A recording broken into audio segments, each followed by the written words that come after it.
तो गाइस, क्या आप जानते हैं डेरेक लंसफोर्ड पहले बॉडी बिल्डर नहीं बल्कि एक रेसलर बनना चाहते थे। और ये तो सिर्फ एक एक्सीडेंट बोल लो आप या फिर कोइंसिडेंट कि वो रेसलिंग को एज अ स्पोर्ट कंटिन्यू नहीं कर पाए। और आज डेरेक 212 डिवीजन के चैंपियन एंड अपने डेब्यू में ही रनर अप रहे हैं ओपन डिवीजन में। और वो टाइम अब दूर नहीं है जब वो हार्डी चुपन, जो कि अभी के मिस्टर ओलंपिया हैं, उनको हराकर बेस्ट बॉडी बिल्डर बन जाए। मैं अपनी ओपिनियन इस वीडियो में दूंगा ही, और हम बात करेंगे कि मुझे क्यों लगता है कि डेरेक हार्डी को हरा सकते हैं और मिस्टर ओलंपिया बन सकते हैं। तो वीडियो को जल्दी से लाइक कर दो, चैनल को सब्सक्राइब कर दो और नोटिफिकेशन बेल को दबा दो। तो डेरेक लंसफोर्ड पैदा हुए पीटर्सबर्ग इंडियाना में, और बचपन से ही डेरेक बहुत ज्यादा एक्टिव थे और इसीलिए डेरेक ने एक्सरसाइज करना और स्पोर्ट्स में पार्ट लेना शुरू कर दिया। उस वक्त डेरेक को सॉकर और रेसलिंग बहुत ज्यादा पसंद थे और रेसलिंग में ही एक अच्छे लेवल पर डेरेक ने हाई स्कूल में पार्टिसिपेट भी करा। डेरेक ने बताया कि जब वो स्कूल में रेसलिंग करते थे तो उनकी मॉम अपनी आंखों पर हाथ रख लेती थी, क्योंकि डेरेक उस टाइम पर इतने अच्छे नहीं थे रेसलिंग में और वो उन्हें हर्ट होते हुए देख नहीं पाती थी। और जब उन्हें पता लगता था कि उन पर गिनती हो चुकी है तब वो थोड़ा रिलैक्स होती थी और आंखों से हाथ हटाती थी। But Derek is a highly motivated athlete, हमेशा से ही अपना 100% देने में बिलीव करते हैं और अपने हार्डवर्क और नेवर गिव अप एटीट्यूड से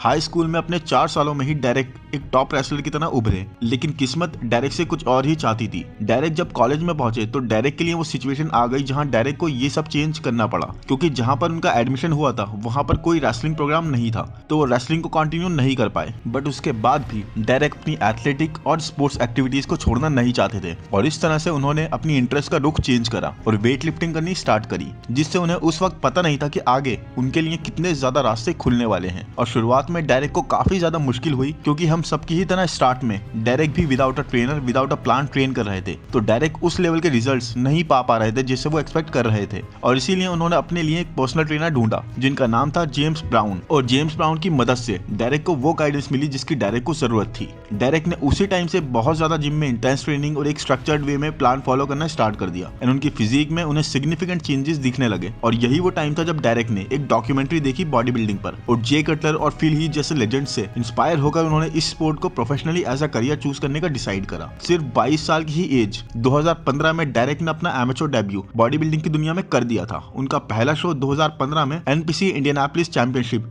और ये शो उन्होंने मेंस ओपन की वेल्टरवेट डिवीजन में करा। वेल्टरवेट डिवीजन का एक बहुत ही लाइट वेट डिवीजन होता है जिसमें आप 143 से 154 पाउंड तक का वेट कैरी कर सकते हो, यानी कि लगभग 65 से 70 किलो के आसपास। और इस अपने फर्स्ट ही शो को जीतकर डेरेक ने एक बैंग के साथ अपना करियर शुरू करा। इसके बाद उन्होंने 2015 और 2016 में दोनों ही साल एनपीसी जूनियर नेशनल्स में कम्पीट करके दोनों ही शोज जीते। इसके बाद उन्होंने 2016 में एनपीसी यूएसए चैंपियनशिप में सेकंड प्लेस अपने नाम करी। अब वो टाइम था जब डेरेक ने डिसाइड करा एक लंबा गैप लेने का, और पूरे 1 साल का गैप लेकर उन्होंने 2017 में एनपीसी यूएसए चैंपियनशिप में कम्पीट करा। और ना सिर्फ वो अपनी लाइट हैवीवेट डिवीजन कैटेगरी में जीते, बल्कि ओवरऑल बाकी सारी कैटेगरीज को भी हराकर प्रो कार्ड विनर बन गए। और इस तरह से डेरेक लंसफोर्ड एक आईएफबीबी प्रो बन गए। उसके बाद डेरेक ने थोड़ा भी टाइम वेस्ट नहीं करा और प्रो बनने के बस 1 मंथ बाद ही उन्होंने अपना फर्स्ट प्रो शो खेला, जो कि था 2017 का टैम्पा प्रो। और उनका स्ट्रक्चर, उनकी फिजिक इतनी ज्यादा इंप्रेसिव थी, फ्रेश थी, कि उन्होंने अपने फर्स्ट ही प्रो शो में हर एक एथलीट को टोटली डिस्ट्रॉय कर दिया और 212 डिवीजन के लिए वो शो जीत लिया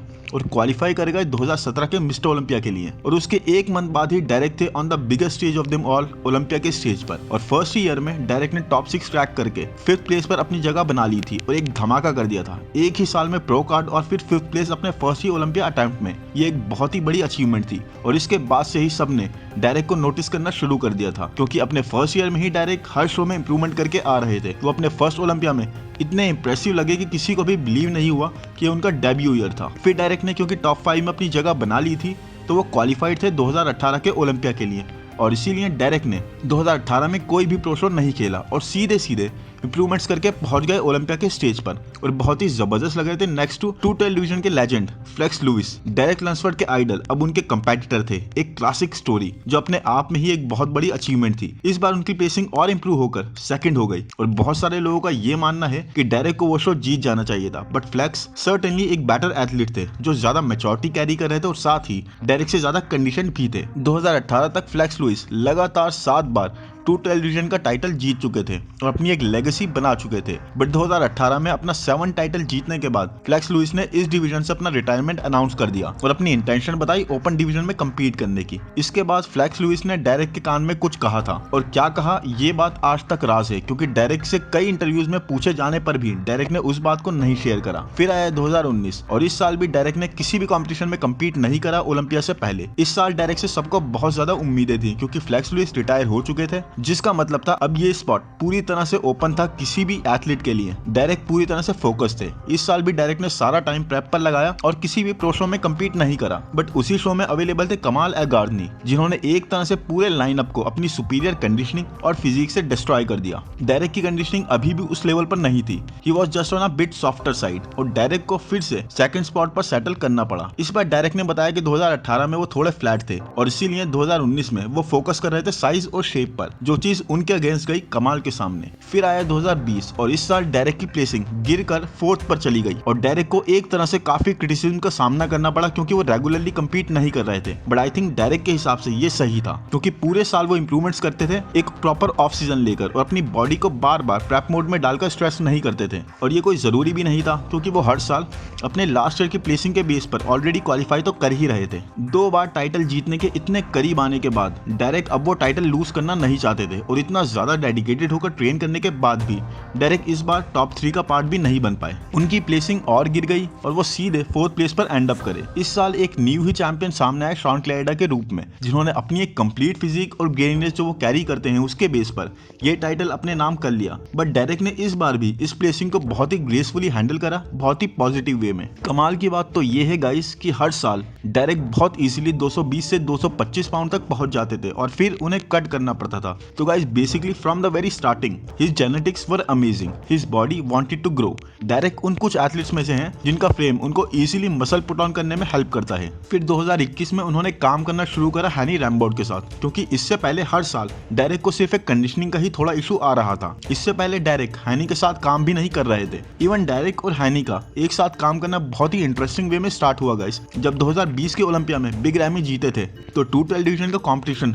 हो चुका था and direct was in his hotel अपनी 4th प्लेस सिक्योर करने के बाद। एंड बिग रैमी के जीतते ही डायरेक्ट को लगा कि उनको बैक स्टेज जाकर बिग रैमी को कांग्रेचुलेट करना चाहिए फॉर हिज विक्ट्री। ऐसे ही कुछ उनके माइंड में क्लिक करा एंड वो गए। एंड कोइंसिडेंटली वहां उनकी बैक स्टेज पर हैनी रैम्बोर्ट से बात हुई, जो कि उस टाइम पर अपने विंग्स में न्यू एथलीट्स को लेने के लिए तैयार थे और एक तरह से ढूंढ भी रहे थे। और इस तरह से डायरेक्ट और हैनी की वहां बात हुई और उसके बाद दे बोथ स्टार्टेड टेक्सटिंग और डिस्कस करने लगे कई सारी चीजें and it just clicked guys between both of them. इस साल डायरेक्ट को एक नहीं 2 212 डिवीजन के कैटेगरी के चैंपियंस को फेस करना था क्योंकि कमाल और शॉन दोनों ही यहाँ पर कम्पीट कर रहे थे। 2021 में डायरेक्ट की फिजिक मोर कंडीशन, मोर हार्ड और डेंस साइड पर थी। वो और ज्यादा मसल मैच्योरिटी कैरी कर रहे थे क्योंकि गाइस वेट कैप तो डायरेक्ट पहले ही हिट कर चुके थे एंड वो अब उस लिमिटेड मसल के साथ मैच्योरिटी गेन कर रहे थे, जो इस एक साल में और ज्यादा इंप्रूव हो गई थी। You have to spend time with a given amount of muscle ताकि उस मसल में मैच्योरिटी आए, सेपरेशन आए, और यही डायरेक्ट के साथ भी हो गया था। 2021 वो साल जब डायरेक्ट ने हैनी के साथ पहली बार काम करा एंड बैम, डायरेक्ट ने उसी साल जीत लिया 212 डिवीजन का टाइटल। 2021 में जब डायरेक्ट जीते तो ये काफी अच्छी बैटल थी शॉन क्लेयर्डा और डायरेक्ट के बीच में। डायरेक्ट को बस एक एज आप बोल सकते हो उनके स्ट्रक्चर से, उनकी डेंसिटी से मिली, नहीं तो Shawn was also nailing his physique. Lunsford ने अपनी एबिलिटीज ऑलरेडी प्रूव कर दी थी अपने हर साल की टॉप प्लेसिंग से। डायरेक्ट बहुत ही ज्यादा इंप्रेसिव लग रहे थे 2021 में ओलंपिया के स्टेज पर। उनकी कंडीशनिंग ऑन पॉइंट थी और इस साल डेफिनेटली वो डिजर्व करते थे जीतना। तो गाइस बेसिकली डायरेक्ट ने स्टार्ट जब करा था तो वेल्टरवेट कैटेगरी से और फिर वो उस कैटेगरी में जीत कर फिर उससे ऊपर की कैटेगरी में चले गए और फिर उस कैटेगरी को भी जीत कर उससे ऊपर चले गए। आई मीन ये हमेशा प्रोग्रेसिवली लेवल अप करते गए। Direct is an athlete who is mentally very very strong, क्योंकि वो बिलीव करते हैं पूरी तरह कि आप अगर किसी भी चीज पर फोकस कर लो एंड फिर पूरी तरह से कमिट कर लो उस चीज से कि मुझे ये ही करना है, आपका हर एक्शन उसी डायरेक्शन में हो, आपका हर एक थॉट उसे प्लान करने में हो, then you can definitely do it. Direct ने इस साल के ओलंपिया के बाद ही अपनी लॉन्ग टाइम गर्लफ्रेंड, जो कि लगभग 11 साल से उनके साथ थी, चेल्सिन मबागा से शादी कर ली 11 मार्च 2022 को, जो कि एक बिगिनिंग कंपेटिटर है और सेम फील्ड से होने की वजह वजह से डेरेक को पूरी तरह से उनकी फिटनेस जर्नी में सपोर्ट भी करती हैं और साथ ही उनको फ्लोरिडा में रिलोकेट होने में भी मदद करी। डेरेक इस वक्त 30 साल के हैं और डेरेक ये टाइटल जीतकर ये कैटेगरी भी अब वो कॉन्कर कर चुके थे। और अब वीडियो का बहुत ही इंटरेस्टिंग पार्ट गाइस, जिसे बहुत सारे लोग नहीं जानते कि कैसे डेरेक को ओपन कैटेगरी का इनवाइट मिला और डेरेक की पिट्सबर्ग प्रो की गेस्ट पोजिंग के पीछे की बैक स्टोरी। तो 2021 के ओलंपिया के बाद से ही डेरेक ने मसल पुट ऑन करना शुरू कर दिया। His body wanted to grow and it was not intentional guys. Hany ने बताया कि उनका प्लान था कि डेरेक को 240 से 245 पाउंड की रेंज में ही रखें ताकि अगर कोई शो करना पड़े या फिर ईयर एंड पर उनको कट करने में दिक्कत ना हो। बट यही वो टाइम था जहां वो डेरेक से जब भी अपडेट लिया करते थे,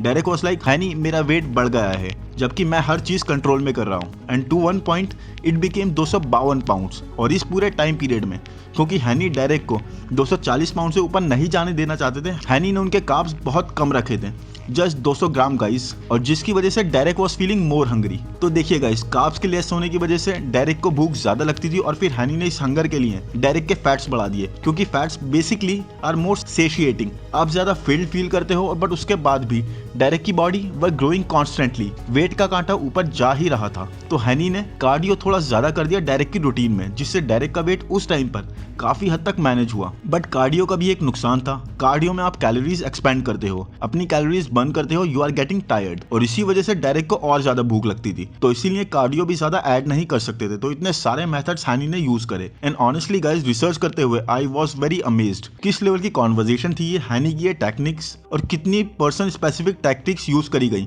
और क्या क्या वो सोच रहे थे इस पूरे टाइम पीरियड पर, किस लेवल तक एक्सपर्टीज हनी रैम्बर्ट और बाहर के कोचेस ओन करते हैं। Guys, this was whole another league. तो बेसिकली डेरेक की डाइट थी high fat, moderate protein and low carb and a little bit of cardio. And Derek उस टाइम पर एक तरह से कट पर थे ताकि उनका वेट कंट्रोल में रह सके और इसीलिए उनका शेप इतना अच्छा होता गया। और पिट्सबर्ग प्रो में डेरेक ऐसे लगे जैसे कॉन्टेस्ट के लिए प्रेप कर रहे हैं, जबकि सिचुएशन कुछ ऐसी थी कि डेरेक की बॉडी, डेरेक के मसल्स इतने ज्यादा ग्रो करना चाहते थे कि it was an action to stop all of that. क्योंकि पिट्सबर्ग प्रो से 2 दिन पहले डेरेक का वेट था 259 पाउंड्स गाइस, और फिर इसीलिए पिट्सबर्ग प्रो में वो काफी रेडी दिखाई दिए और वहां पर इनकी पोजिंग स्केड्यूल भी नहीं थी। डेरेक और हनी दोनों ही नहीं जानते थे कि ऐसा कुछ करने की जरूरत भी पड़ सकती है, but it was supposed to happen क्योंकि वहां पर स्केड्यूल थे गेस्ट पोजिंग के लिए Hunter Labrada, Nick Walker, Brandon Curry और Big Ramy. And Big Ramy ने वहां नो शो करा बिना किसी को इन्फॉर्म करे। ऑर्गेनाइजर्स ने और कई दूसरे लोगों ने बिग रैमी को रीच आउट करने की कोशिश भी करी, but he was totally out of reach. कोई कॉन्टैक्ट बिग रैमी से नहीं हो पाया और फिर किसी को तो उनकी जगह फिल इन करनी थी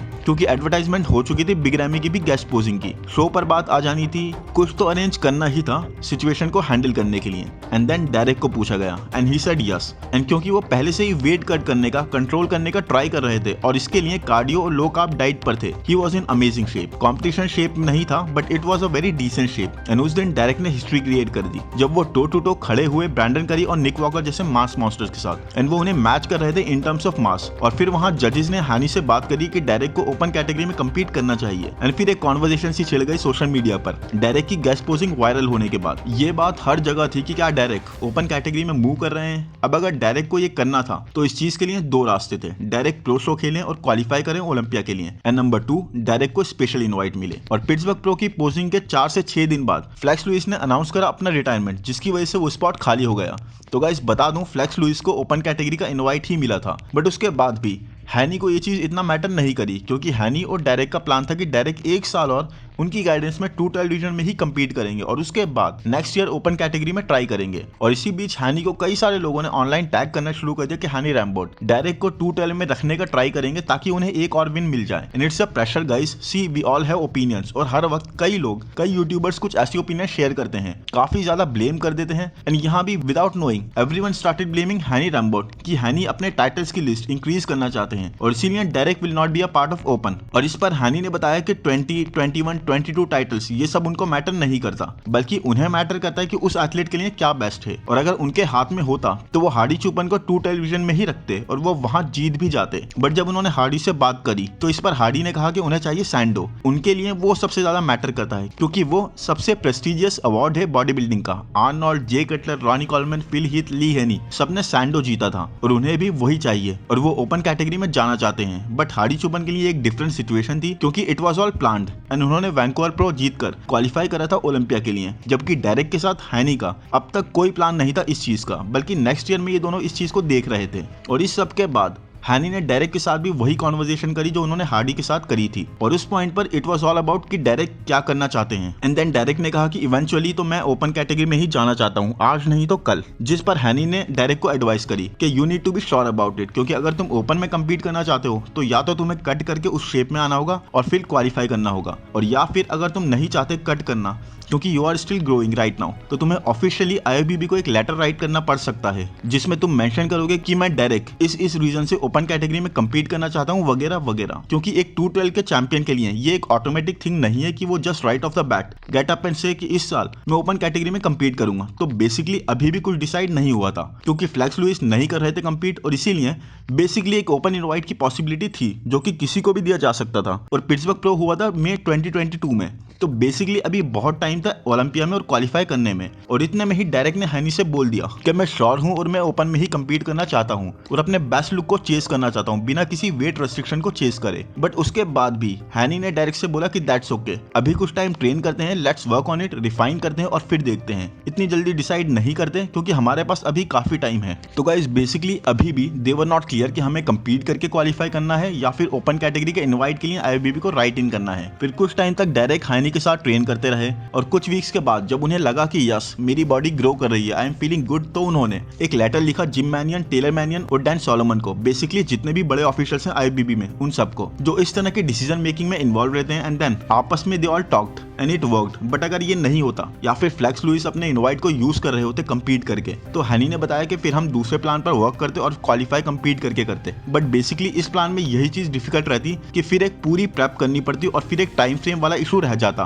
क्योंकि it was decided near about 13 weeks, और फिर से एक क्रैश डाइट करके प्रेप करने का एक शो के लिए बॉडी को स्ट्रेस, और फिर वो क्वालिफाई कर भी जाते तो इस अर्लियर प्रेप की वजह से he would lose so much muscle, क्योंकि when you are on dieting, when you are on cut, the first muscle you lose is the last muscle you gained. क्योंकि किसी भी मसल को प्रिजर्व करने के लिए गाइस, ग्रे नहीं करने के लिए आपको उस मसल को टाइम देना होता है अपने फ्रेम पर, और यहाँ पर डेरेक के लिए ये सब न्यूली गेन्ड मसल था, लास्ट 2-3 मंथ्स में गेंड, और अगर डायरेक्ट इस वक्त प्रेप में आ जाते तो वो सब डायरेक्ट लूज कर देते, और ये चीज हैनी नहीं चाहते थे। बट थैंक्स टू गॉड उनकी request got approved. And I know guys, जैसे हैनी ने बोला कि इस चीज से, इस स्पेशल इनवाइट से a lot of people got pissed. But क्या आप ये जानते हैं कि जिस साल बिग रैमी ओलंपिया का टाइटल जीते थे 2020 में, बिग रैमी को भी स्पेशल इनवाइट मिला था कम्पीट करने का, तो did he deserve the title? क्योंकि क्वेश्चन उस टाइम पर भी काफी उठे थे। तो guys at the end of the day management decides, and ये लोग कई सारी डिसीजन पूरी तरह से सिचुएशन और हर एक फैक्टर को इवैल्यूएट करके लेते हैं। And let's be honest guys, अगर एक ऑप्शन है, अगर सब लोग एक जगह पैदल जा रहे हैं but there is an option कि मैं वहां पर गाड़ी से या मेट्रो से जा सकता हूं and I will reach faster, तो क्या मैं भी सबकी तरह पैदल ही जाऊं या फिर मैं ट्राई करूं गाड़ी से जाने का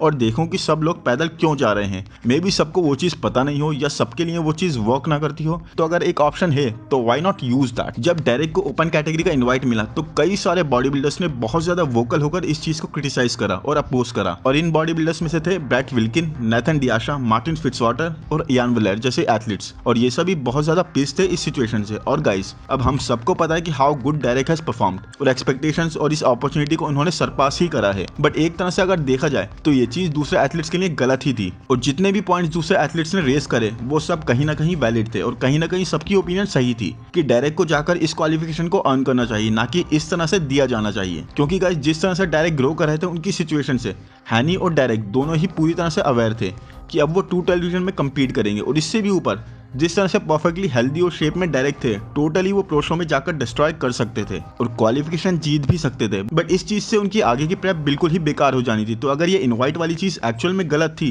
तो इससे भी पहले जितने भी इनवाइट दिए गए हैं इस तरीके से, जैसे फ्लेक्स लुइस को इनवाइट मिला या फिर बिग रैमी को इनवाइट मिला जिसकी बेस पर वो ओलंपिया जीते, वो सब भी गलत था फिर, राइट।